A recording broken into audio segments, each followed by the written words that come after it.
Hello again. The Practical Animal Channel is dedicated to the public understanding of conservation by showcasing what conservationists do. These are their stories. Watch and listen for the transferable skills you need to develop to be successful in the animal industry. Today's guest is an expert on birds of prey and owls. Jobs with hawks include being a field biologist, falcon breeder, a pest controller, a display falconer, a professional falconer, an author and publisher, and a specialist avian vet. Tom Morath is Deputy Leader of Living Collections at the Hawk and Owl Trust, one of the foremost raptor collections in England. Tom talks about what is possible if you want to make birds of prey your life and work. Please subscribe to the channel and listen to the end for bird of prey project ideas.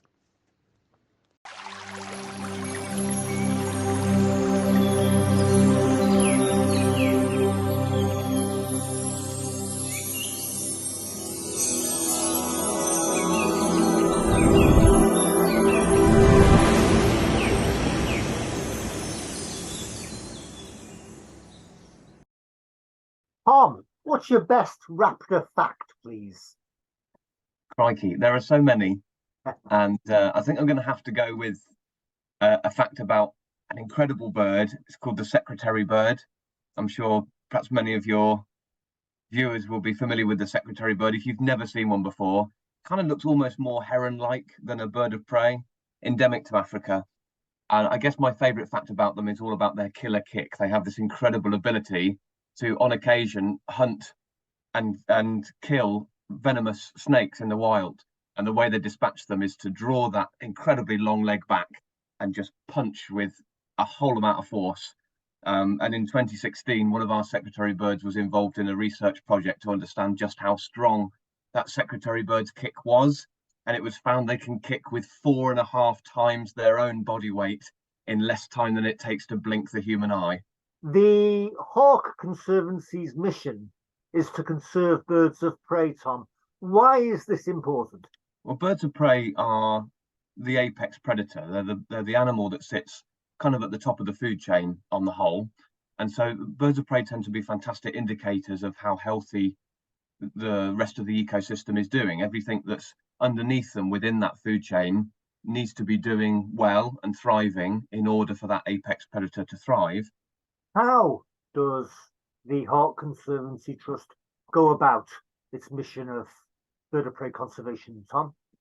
The Hawk Conservancy is built on, I guess, 4 main pillars: conservation, education, research, and then I suppose for us it's to do with rehabilitation as well. But you can kind of imagine, can't you, if you wanted to see a peregrine falcon at top speed, you might once in your lifetime get to see a peregrine falcon tucking its wings, diving through the air at 200 miles an hour. But actually, we can almost replicate that every single day. And how inspiring is that? We want to try and get as many people on board and inspired about birds of prey as possible, because we know if people know a little bit more about animals that are endangered, if they understand a bit more about them, they're much more likely to care about them. So we've got several species of endangered or critically endangered species that are successfully hatching and raising youngsters each year. And of course, they then go along to contribute to those larger breeding programs. We can exchange information and understanding of those species through those programs. And very often, many of those youngsters will then go on to be a part of those breeding programs themselves in other collections. So that's something we're certainly very proud of, certainly with a couple of our vulture species. And then, of course, the other kind of 2 prongs really are the research and conservation, which some of which happens on site.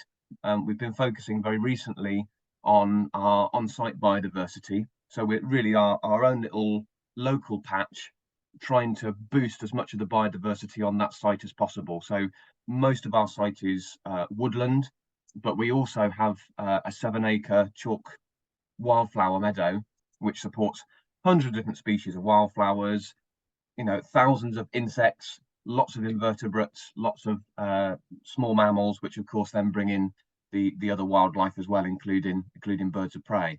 Nationally, so we've got something called our Raptor Nest Box project, putting up nest boxes for cavity nesting species of birds of prey, and we've now got something like 1,200 odd nest boxes that one of my colleagues needs to go and check every year to try and make sure they're all hunky-dory and ready to go for those birds.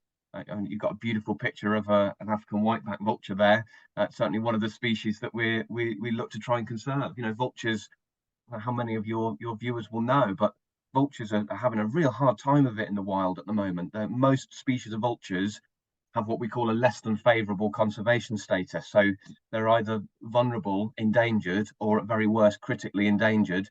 Sadly, that bird photograph there falls into that latter category of being critically endangered. And so they're a big part of our focus, is to work in Africa to conserve those birds. So visitors go away with an understanding of, you know, what sort of an organisation they're supporting when they come to see us. The website mentions evidence-based conservation, Tom. What does that mean, please? So all of the conservation projects that we undertake, they have to go through fairly sort of rigorous testing, I suppose, before they're rolled out. Everything needs to be science and evidence-based before we undertake the work. So our head of conservation and research, Dr. Campbell Mern, along with the rest of his department in the conservation and research team, they'll sort of undertake studies and try to gain a better understanding of what the situation is and what the best ways of supporting those animals in the wild is likely to be before rolling out a conservation project. It's really about making sure that your resources are being put to best use. And Tom, what are some of the global research and conservation projects that you undertake, particularly with vultures, please? Asia's vultures went through almost a mass extinction event. It was named the Asian Vulture Crisis, and it was found that the use of a veterinary drug called Diclophenac or Diclophenac was the culprit. Unfortunately, this drug has found its way into the food chain because, of course, if there's dead cattle out in the field across Asia, traditionally the best way to get rid of that cattle is to allow the vultures to come down and feed. Unfortunately, with Diclophenac within their system, it was poisonous to the vultures essentially, and killed millions upon millions of birds. In some cases, more than 97% of these vultures' total population. So a huge wipeout essentially of entire species. And so in 2005, we set up a breeding program essentially to sort of arc, I suppose, for Asian whiteback vultures to bring them into large breeding facilities alongside our partners at WWF Pakistan, in the hope that we could save that species if the worst were to happen in the wild. So it really was a last ditch attempt, I suppose, that in case nothing else worked, if Diclophenac was unable to be removed from the ecosystem, we'd still have some of those birds in human care. And that's a project that's ongoing now. We've had some success with those birds hatching and raising youngsters within those aviaries. And we're sort of moving towards a time now where there are more vulture safe zones. There's more areas where vultures can feed without, fear of being poisoned. We also work in Africa, so that the poisoning through Diclophenac was a total mistake, really. It wasn't really anybody's fault. It just sort of happened that the vultures were poisoned by Diclophenac.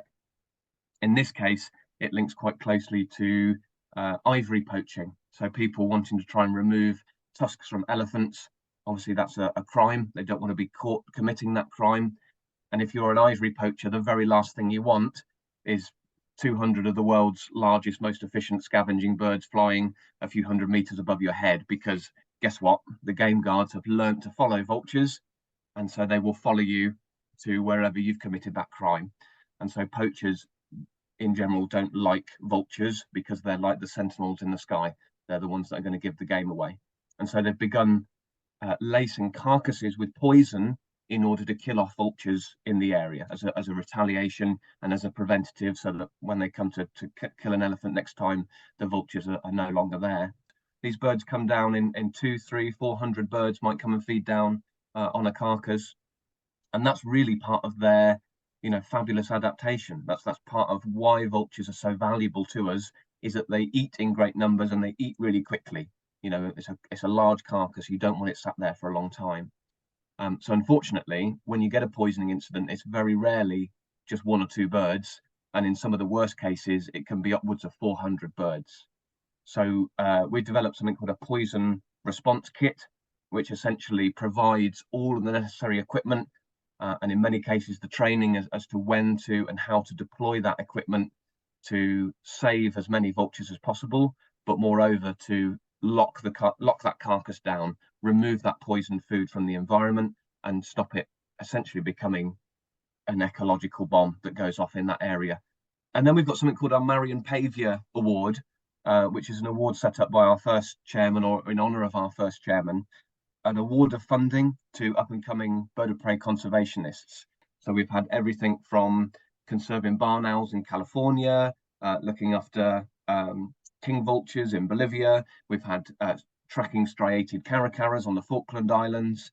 And our next one is actually in Malawi. We've supported a chap who's looking into the ecology of martial eagles. How would you describe the Asian and African vulture crisis today?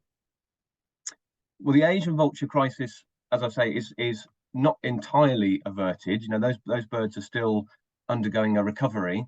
Africa's vultures is the species are still in decline. We expect that something like an African white-backed vulture within the next 50 to 80 years will be extinct in the wild. So what we're doing with things like the poison response kits, we know that even with the use of those kits, the trajectory is still down. We're just slowing it down in order to try to deal with the issues that are much larger. We don't know what a world, an ecosystem that's supposed to have vultures in it, that no longer has vultures in it, is going to look like. Tom, what critically endangered species do you breed there at the Trust? The African white-backed vulture is one. Over the years, had a colony of African white-backed vultures breeding. We've got 2 pairs in there at the moment that have been going through the motions this year. We've had 2 instances of fostering chicks as well. Another historically is the white-headed vulture, which if there's anyone watching who has not seen a white-headed vulture before, I really think they make you evaluate what a vulture is. You know, whatever your view of a vulture, have a look at a white-headed vulture, and I'm sure it will be changed by just seeing that bird. They're just so striking. They're just beautiful, and also a critically endangered species. But we have had a Hawk Conservancy Trust first, which is also the critically endangered hooded vulture, which are just the sweetest vultures. They're quite a small bird. They weigh a couple of kilos, which in vulture terms is small. They've got this beautiful, like, pink face. You know, we've got a little baby hooded vulture, which we're all absolutely overjoyed by. One of my colleagues, Cedric, who operates towards the bottom end of the park, we've got a bird of prey hospital, and they're a part of his section. It's a quiet part of the grounds away from visitors, so it's an off-show aviary, and that seems to be what those birds have preferred. A little bit of privacy, which I can't blame them, really. And yeah, this bird is growing up and doing well. So we're all super excited to have a first. You know, what an amazing bird, and again, critically endangered. Can you tell me about the National Bird of Prey Hospital, please? Yeah, so National Bird of Prey Hospital is a specialist hospital, wildlife hospital, really, for treating wild, sick, injured, orphan birds of prey. In a normal year, we'd look to treat roughly 200 or so of those injured birds. And my colleague Cedric Robert, he's our hospital manager, so he's in charge of looking after all of those wild birds and ensuring they've got the best chance of being released back into the wild. Tom, how does the team assess whether or not injured birds need veterinary care? Well, we're in contact with our specialist vets all the time. So there's obviously some things that we see quite regularly. The number one case that gets brought into the hospital historically has been young tawny owls who have hopped out of the nest too early. So, you know, by about week 3 of their lives, they're getting very interested in the world around them, and invariably will go and explore. The young tawny owls are, we call, a precocious species, and they like to go and do something called branching. So they hop between the branches around the nest cavity, from time to time they'll hop from one branch to the next and it's a little bit too far, and they certainly can't fly at that stage, so they end up falling to the ground. Very kind people pick them up and give us a call and bring them into the trust. It's worth noting actually at this point, if you ever do come across a young tawny owl whilst you're out on a walk in the countryside, unless they're in like immediate danger, so they're on a roadside, or you think they're likely to be predated upon or maybe hurt by somebody's dog as they're walking through, the best thing to do often is just to leave them where they are, because the parents will continue to feed them. Yeah, if there's any kind of sign of physical injury, then we'll always give the vets a call for that second opinion. And we're very glad of having that sort of 24-hour care from our vets. And Anton Vets is, you know, just a stone's throw from the trust, and for us to be able to have a specialist vet, you know, 10 minutes down the road, we're very lucky. To get rehabilitated birds fit again, how do you do that? I mean, it depends on the species and also depends on the injury that they've had. The timeline of events very often is the bird will come in, be assessed by Cedric, maybe be assessed by a vet, and if they do have a substantial injury, we don't want them in a large aviary where they can sort of crush about and damage themselves further. So they'll go into a small holding bay essentially. There's a couple of perches so they can hop up and down in the bay. There's usually a heat lamp in there. That's very, you know, very good for recovery of most species. You know, water in there if it's appropriate, and then they move out into the aviary to gain fitness. So sometimes it can be just a couple of weeks. The bird just needs a bit of helping hand with food, put back in an aviary, and we can monitor the bird within those large free-flighted aviaries. And if we think they look pretty healthy, they're able to feed themselves, they're able to get about the aviary, there's no need for them to be there any longer. So there was even one case, I think it was with a honey buzzard, where we flew the bird to Africa. How cool is that? That is pretty cool. Wow. Fantastic. Tom, can you tell me more about the higher education courses that you're involved with? Yeah, we do a number of different things. So we work quite closely with Sparshot College, Agricultural College, and they run animal care courses. So throughout the year, we take placements from students from Sparshot, for example. So they'll spend a couple of weeks with us, or sometimes even longer. Similarly, we work with the Royal Veterinary College to do exactly the same thing. We've got about 100 or so, 120 birds within our living collection. So, you know, from time to time, they get sick, they get unwell, and so they need a little bit of a helping hand themselves. So there's usually somebody, you know, on some medication or being supported in some way or monitored, so they can help with that. We've also got our own apprenticeship at the trust as well. So these young people are spending, you know, a couple of years with us, gaining an animal care-based qualification. We also have biology students that come in. We run workshops for those students. Tom, how did your own career develop? But I started off as a volunteer at a bird of prey centre in Northamptonshire, my hometown, at a place called Icarus Falconry. And I think you've chatted previously, John, to the proprietor now of Icarus Falconry, Dave Sharp, who was also one of my mentors and a great friend. So I started there as a volunteer when I was, I think, 14. So I was going after school holidays, weekends. Initially, it was doing all the dirty jobs, I suppose, cleaning lots of bird poo, helping fix damaged aviaries, making the right people cups of tea in the right way also helps. When I sort of left school for like formal education at 16, before I went on to sixth form, that kind of summer in between, the Bird and Prey Centre there at Icarus Falconry was also providing flying displays what is now the Yorkshire Wildlife Park. I was allowed to have a job there when I left school, so I worked there for a year.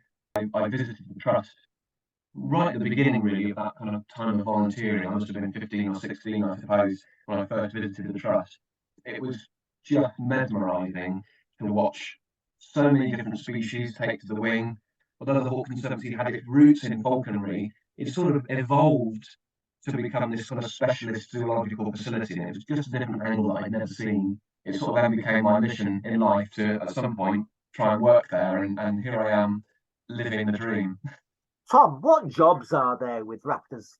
There are falconry centres across the UK as well, so like the one I started in. And then I guess there's the pest control side of things as well, which again in my history I've been a part of that. where birds of prey are that natural apex predator of certain what are deemed pest species. So very often things like gulls and pigeons that are in industrial areas. And birds, especially in my experience, especially Harris hawks, are particularly well or can adapt particularly quickly to flying in that sort of environment. They sort of get used to things like forklift trucks and big lorries and things coming in and out of large warehouses and hangars, and can be there as an active deterrent. And then there's research, research and conservation. Conservation projects are popping up all over the place now. We've just had the first white-tailed eagle hatch out in England for the first time in 600 years, I think. And that's come about through bird of prey conservation. I hope that conservation projects are just going to continue and increase in number. We know that the right conservation, they respond really well to it. Look at red kite. Red kite's gone from less than 50 individuals in across the whole of the UK, and now there's thousands of them. They're doing really very well. There's huge numbers of voluntary projects as well. We run a similar thing with wild kestrels. People as volunteers can get involved, walk transects, monitor kestrel populations. So you're still working with birds and actively playing a part in their conservation.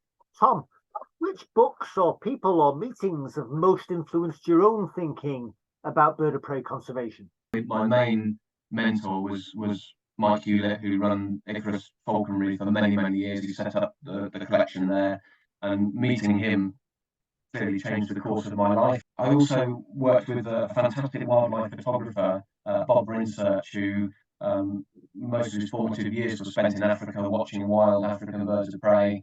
But I've got a podcast all about wildlife and birds of prey's place within the natural world. And as part of that, I've met some incredibly intelligent and groundbreaking individuals. What's your podcast called, Tom? It's called Nature's a Hoot. What advice can you offer to somebody who wants to work with birds of prey, please? Get as much knowledge as you possibly can, read as much as you can, talk to the right people. If you go visit a zoo and it's the sort of place you want to work, talk to the keepers there and ask them about how they get involved in it. Ask them, about the positives and negatives of working in a career. It's a fantastic job, and I would never want to discourage anybody from it. But it's also quite a hard job. You're outdoors in all weathers. You're looking after living things, which inevitably living things get sick or unwell, and eventually they're no longer with us. So that can be quite difficult emotionally. If you possibly can, try and find voluntary placements in places that look after birds if you want to work with them. It gives you a potential reference in the future when you're applying for jobs. What journal or book would you recommend? Our website is full of stuff, full of information, and one of the pages on there is the papers that we've had some hand in. That's a really, really good starting point, is to just go through those papers. We've got everything from the Secretary Bird paper that discovered that incredible killer kick they have, the methodology behind how we did that research. Tom, what would be the chances of the Hawk Conservancy Trust one day launching its own journal? Yeah, I wouldn't put it past us. We're growing all the time. Tom, is there anything that you'd like to add?